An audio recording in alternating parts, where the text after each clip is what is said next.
कराची के ज़िमनी बल्दियाती इलेक्शन के गैर हतमी गैर सरकारी नताइज के मुताबिक peoples party 5 union councils, Jamaat Islami 3 UCs में कामयाब है। कराची की 3 यूनियन काउंसिल्स के नताइज ताखीर का शिकार हैं। गैर हतमी गैर सरकारी नतीजा यूसी 2 कोरंगी पीपल्स पार्टी के इसरार खान 2647 वोट लेकर यूसी चेयरमैन मुंतखब हो गए। जमात इस्लामी के उम्मीदवार 1804 वोट लेकर दूसरे नंबर पर रहे। कराची ज़िमनी बल्दियाती इलेक्शन मुकम्मल नतीजा, लियारी में अपसेट। जमात इस्लामी के रुकने सिंध असेंबली सैयद अब्दुल रशीद के भाई जवाद शुएब हार गए। तमाम तर पोलिंग स्टेशन के नताइज मौसूल हो गए। यूसी 2 लियारी टाउन से पीपल्स पार्टी के उम्मीदवार अब्दुल कादिर 3243 वोट लेकर कामयाब रहे, जबकि कराची के जिला गरबी यूसी 8 का मुकम्मल गैर हतमी गैर सरकारी नतीजा पीपल्स पार्टी के अरशद खान 2664 वोट लेकर पहले नंबर पर। पीटीआई के साहिर हुसैन 1380 वोट लेकर दूसरे नंबर पर हैं। आपको बताएं कि लांडी टाउन यूसी 8 जमात इस्लामी के उम्मीदवार मोहम्मद अयूब 1695 वोट लेकर चेयरमैन की नशिस्त पर कामयाब हो गए हैं। तहरीक इंसाफ के उम्मीदवार आसिम खान 826 वोट लेकर दूसरे नंबर पर रहे। जिला वस्ती यूसी 6 नॉर्थ नाज़िमाबाद का मुकम्मल गैर सरकारी गैर हतमी नतीजा, जमात इस्लामी के फैसल नसीम 4055 वोट लेकर पहले नंबर पर। पीपल्स पार्टी के आबिद शाह 1169 वोट लेकर दूसरे नंबर पर रहे। लांडी टाउन यूसी 8 जमात इस्लामी के उम्मीदवार मोहम्मद अयूब 1695 वोट लेकर चेयरमैन की नशिस्त पर कामयाब हो गए। तहरीक इंसाफ के उम्मीदवार आसिम खान 826 वोट लेकर दूसरे नंबर पर रहे। सिंध ज़िमनी बल्दियाती इंतखाबात गैर सरकारी गैर हतमी नतीजा, कोरंगी यूसी 3 के मुकम्मल नताइज, जमात इस्लामी का उम्मीदवार 3412 वोट लेकर कामयाब रहे हैं। मजीद तफसीलात जानेंगे, हमारे नुमाइंदे शहबाज हमारे साथ मौजूद हैं। शहबाज, आगाह कीजिएगा अब तक के नताइज के मुताबिक क्या सूरत हाल देख रहे हैं आप? जी बिल्कुल, कराची में 11 यूनियन कौंसिल की नशस्तों पर वो ज़िमनी बल्दियाती इंतखाबात मुनक़िद हुए। 11 में से 7 का जो है वो हतमी नताइज रिटर्निंग ऑफिसर की जानिब से जारी कर दिए गए हैं। जो 4 नशस्तें बताई गई हैं वो पाकिस्तान पीपल्स पार्टी के उम्मीदवार जो हैं वो कामयाब करार पाए, जबकि 3 नशस्तों पर जमात इस्लामी के उम्मीदवार कामयाब करार पाए। 4 जो यूनियन कौंसिल के नताइज हैं वो अभी फ़िलहाल होल्ड किए हुए हैं। कुछ यूनियन कौंसिल में जो है वो रिकाउंटिंग का भी अमल जारी है। ओवरऑल बात की जाए दिन भर की तो 95% जो है पुरअमन इंतखाबात जो है वो मुनक़िद हुए हैं। तकरीबन 5 से 6% जो है वो देखा गया है कि कुछ चंद इलाके थे जिनमें न्यू कराची का इलाका था, डालमिया का इलाका था और कोरंगी शाफे इलाका था। वहाँ पर हमने देखा कि चंद एक मकामात पर पोलिंग स्टेशन पर जो है सियासी जमातों के माबैन, उनके जो कारकुनान हैं उनके माबैन जो है वो तसादुम की सूरत हाल रही। एक दूसरे के ऊपर धांधली के इल्ज़ाम भी लगाए, पोलिंग स्टेशन पे जो है वो कब्ज़े के भी इल्ज़ाम लगाए गए और इसी जो है वो तसादुम के नतीजे में 2 सियासी जमातों के 8 से ज़ायद कारकुनान ज़ख्मी भी हुए, जिनमें जमात इस्लामी का ये दावा है कि उनके 3 कारकुनान ऐसे हैं जो इस वक्त अस्पताल में ज़ेर इलाज है, उनकी हालत जो है वो इंतहाई तशवीशनाक है। दूसरी जगह अगर बात की जाए जमात इस्लामी की, तो जमात इस्लामी की जानिब से दावा किया जा रहा है कि 11 नशस्तों में से 5 नशस्तों पर जो है उनके उम्मीदवार कामयाब करार पाए। उन्होंने धांधली का भी इल्ज़ाम आयद किया पाकिस्तान पीपल्स पार्टी के ऊपर। जो अमीर जमात इस्लामी कराची अब से कुछ देर पहले उन्होंने प्रेस कॉन्फ्रेंस भी की थी और उनका कहना था कि जो उनके पोलिंग स्टेशन है, पोलिंग एजेंट हैं और जो कारकुनान हैं उनको डराया धमकाया गया और जाली वोट्स भी जो है वो काफ़ी जो है वो रिपोर्ट हुए हैं चंद एक मकामात पर पोलिंग स्टेशन के अंदर।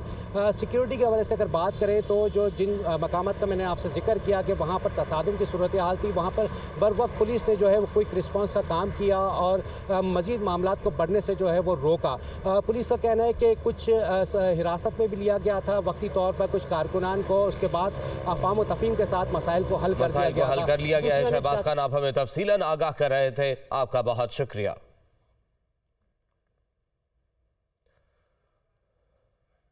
और पीटीआई का कराची के बल्दियाती ज़िमनी इलेक्शन में धांधली का इल्जाम, इलेक्शन कमीशन को खत लिख दिया।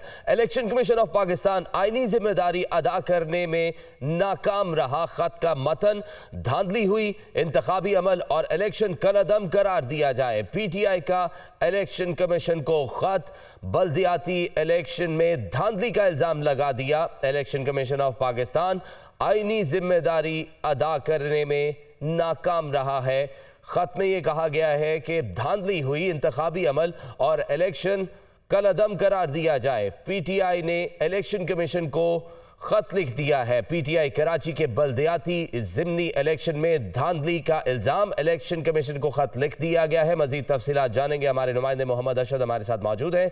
मोहम्मद अशद, आगाह कीजिएगा, खत में क्या मौक़िफ़ अपनाया गया है? जी बिल्कुल, पाकिस्तान तहरीक इंसाफ की जानिब से इलेक्शन कमीशन को खत लिखा गया है और इस खत में पीटीआई की जानिब से जो है वो बल्दियाती इलेक्शन में धांधली का इल्जाम जो है वो लगाया गया है। खत के मुताबिक इलेक्शन कमीशन और पाकिस्तान की आईनी जिम्मेदारी जो है वो इलेक्शन कमीशन अदा करने में जो है वो नाकाम रहा है। पीटीआई ने इस खत में मौक़िफ़ अख्तियार किया कि polling station number 1 ward number 1 lines light academy sector 4A new Karachi UC 13 Muhammad Shah new Karachi town में धांधली जो हुई है और ये पीटीआई। सही मोहम्मद अशद, आप हमें तफसीलन आगाह कर रहे थे, आपका बहुत शुक्रिया। और जमात इस्लामी ने कराची के ज़िमनी बल्दियाती इलेक्शन में पीपल्स पार्टी पर धांधली का इल्जाम लगा दिया। हाफिज नईमुर रहमान का कहना है कि पोलिंग स्टेशंस पर कब्जा करके हमारे कारकुनों को तशद्दुद का निशाना बनाया गया। पीपल्स पार्टी के वोट मजमूई कास्ट शुदा वोटों से भी ज्यादा निकल रहे हैं। ये जमहूरियत के साथ मजाक है, नताइज तस्लीम नहीं करेंगे। वो मीडिया से गुफ्तगू कर रहे थे। और फिर आज दिन भर इन नई कराची टाउन में जो 2 यूसीज थी, इन दोनों यूसीज पे इन्होंने मुकम्मल कब्जा करने की कोशिश की, मारा हमारे साथियों को, जख्मी किया सुबह ही सुबह। और फिर इस पर भी बस नहीं की, हमें बैलेट पेपर मिले हैं इनके। मैं आपको एक मिसाल दूं, UC 4 है, एक स्टेशन पे अगर 150 वोट टोटल काउंट हुए, जो सारे पोलिंग एजेंट बता रहे हैं कास्ट वोट जो है, तो उसमें से 450 पीपल्स पार्टी के निकल रहे हैं। वो कहाँ है नई कराची में पीपल्स पार्टी, कोई मुझे बताए तो सही। इसी तरह से नॉर्थ कराची में भी बहुत सारी जगहों पर उन्होंने काउंटिंग ही रोकी हुई है ताकि अपनी मर्जी के नताइज जो है वो ये बना सकें। उसके बाद मगरिब के बाद इन्होंने खुलेआम फायरिंग शुरू कर दी, कैंप उखाड़ दिया। ना कोई पुलिस आ रही है, ना रेंजर्स आ रही है। कोई है इस मुल्क में जहां पर हम कह सकें कि जमहूरियत के साथ क्या मजाक हो रहा है? और ये कर कौन रहा है? जो जमहूरियत के नाम की माला जपते हैं सबसे ज्यादा, आइन पढ़ाते हैं हमें। कोरंगी में इस तरह इन्होंने कब्जा किया हुआ है। अल्हम्दुलिल्लाह लाडनी टाउन की UC हम जीत चुके हैं, नॉर्थ नाजाबाद की UC 6 हम जीत चुके हैं, उसके रिजल्ट तकरीबन हमारे पास आ चुके हैं। 4 वार्ड हम जीत चुके हैं जहां इलेक्शन था, सफूरा में, PIB में, मोहम्मद अली सोसाइटी में और मॉडल टाउन के एक वार्ड में। ये अगर ताकत के जरिए से लोगों की राय को कुचलने की कोशिश करेंगे तो ये कबूल नहीं किया जाएगा। और पीपल्स पार्टी के रहनुमा सईद गनी ने जमात इस्लामी और पीटीआई के इल्जामात को रिवायती करार दे दिया। कराची में प्रेस कॉन्फ्रेंस करते हुए कहा, वोटिंग जारी थी लेकिन पीटीआई ने शिकस्त देकर इल्जामात लगाना शुरू कर दिए। तमाम जमातों के साथ मिलकर बैठना चाहते हैं। सईद गनी ने सियासी मुखालिफिन से पीपल्स पार्टी के मैंडेट को तस्लीम करने का मुतालबा भी कर दिया। अफसोस इस बात का होता है कि जमात इस्लामी पता नहीं क्यों ये ज़हन बना के बैठी है कि जो इलेक्शन कराची में होगा उसने जीतना है। भाई इंतखाब होता है, आप जीतते भी हो, आप हारते भी हो। 11 सीटें थी, हमारी ख्वाहिश थी कि हम 11 जीतें, हम 11 नहीं जीते। हम अभी तक 5 जीते, हो सकता है कि एक आधी और उसमें इजाफा हो जाए, लेकिन हम 11 की 11 सीटें नहीं जीत सकें। अगर आप नताइज उठा के देखें तो आपको नज़र आएगा कि कहीं पीटीआई को भी वोट पड़ा, कहीं जमात इस्लामी को वोट पड़ा, कहीं पीपल्स पार्टी को वोट पड़ा, और जहाँ जहाँ जिसने जितनी मेहनत की उस जमात ने तो वोट ले लिया। लेकिन आज शाम को आपके इल्म है कि 5 बजे पोलिंग का टाइम ख़त्म होता है और 5 बजे जितने वोटर्स उस बाउंड्री के अंदर होते हैं उनको वोट डालने की इजाज़त होती है। तो इसका मतलब ये है कि प्रैक्टिकली 5 बजे वोटिंग बंद नहीं होती, वोटिंग 5 बजे के बाद बंद होती है। लेकिन पीटीआई के बुकरातों ने 5 बजे से पहले प्रेस कॉन्फ्रेंस कर दी और ये फरमाया कि प्रिजाइडिंग ऑफिसरों ने नताइज बदलने का काम शुरू कर दिया है। अभी तक वोटिंग चल रही है और इल्जाम पहले से लगाना शुरू कर दिए। Chief justice of Pakistan Umar Ata Bandial का कहना है कि आइन 90 रोज़ में इलेक्शन का पाबंद करता है तो उस पर अमल दरामद हमारा फ़र्ज़ है। लाहौर में मिनॉरिटी राइट्स फोरम से खिताब करते हुए चीफ जस्टिस उमर अता बंदयाल ने मजीद कहा, फैसला चैलेंज ना हो तो फिर यह हतमी होता है। If it says 90 days for holding elections, it is our duty to say that. It is not our choice. It is not our choice. It is our duty to say that, instead of finding a reason why we should avoid to say that. This is what has happened. You call it controversy. I'm sorry, I'm not worthy of controversy. I'm a very humble person.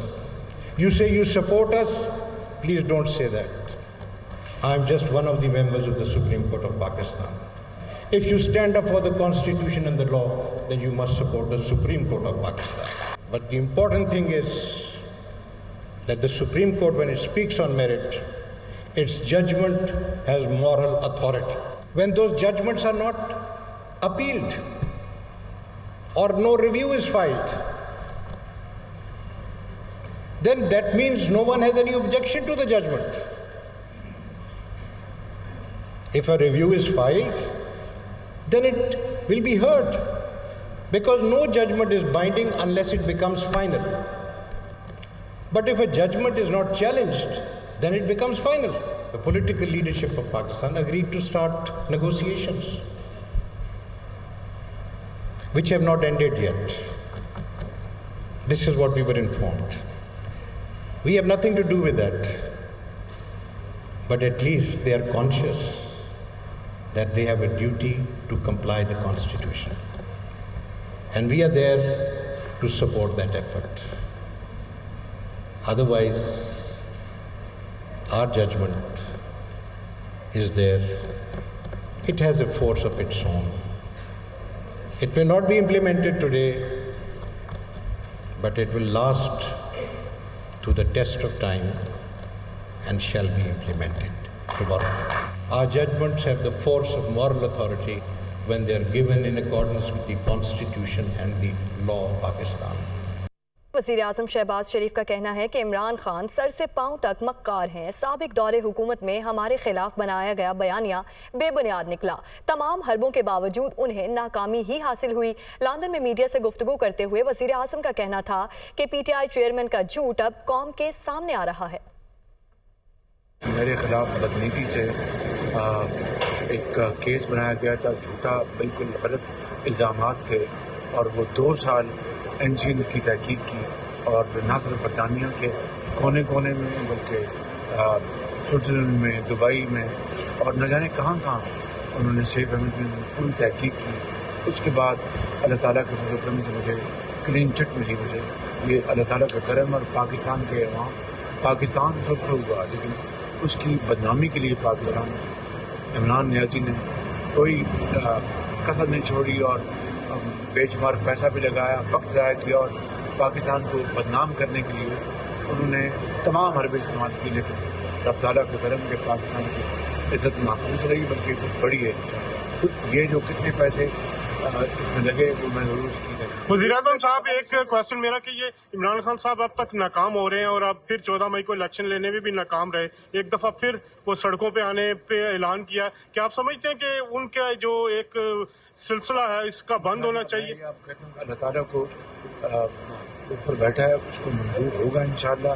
तो इसका झूठ पूरी कौम के सामने आ रहा है, sir से पाँव तक झूठा, मक्कार और मुस्लिम कुछ आदमी है। इंशाअल्लाह ज़रूर अल्लाह की पकड़ होगी। Thank you. साबिक वज़ीर आला पंजाब चौधरी परवेज़ इलाही एक बार फिर पीडीएम पर बरस पड़े। कहते हैं कि पीडीएम अदालतों की नहीं मानती, बल्कि वो खुद को आइन समझती है।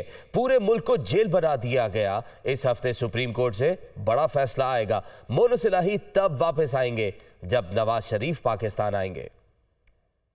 पीटीआई के मरकजी सदर चौधरी परवेज इलाही की अपनी रहायशगाह पर सहाफियों से गुफ्तगू। परवेज इलाही ने पेशगोई की कि इसी हफ्ते सुप्रीम कोर्ट से बड़ा फैसला सामने आएगा। पीडीएम ने पूरे मुल्क को जेल बना दिया है, हर कोई जमानत के लिए अदालतों में जा रहा है। पीडीएम की हुकूमत ने स्वाय इस्लामाबाद के बाद सारे मुल्क को एक जेल में कन्वर्ट कर दिया। चौधरी परवेज इलाही ने कहा, भारत में बिलावल भुट्टो जरदारी से किसी ने हाथ तक नहीं मिलाया। ख्वाजा आसफ नवाज शरीफ की जुबान बोल रहे हैं। परवेज इलाही ने मजीद कहा, इस वक्त बरतानिया में अदलिया मुखालिफ साजिश हो रही है। नवाज शरीफ अपने भाई को हदायत दे रहे हैं। पीपल्स पार्टी का इक्तदार में आने का दूर दूर तक कोई चांस नहीं।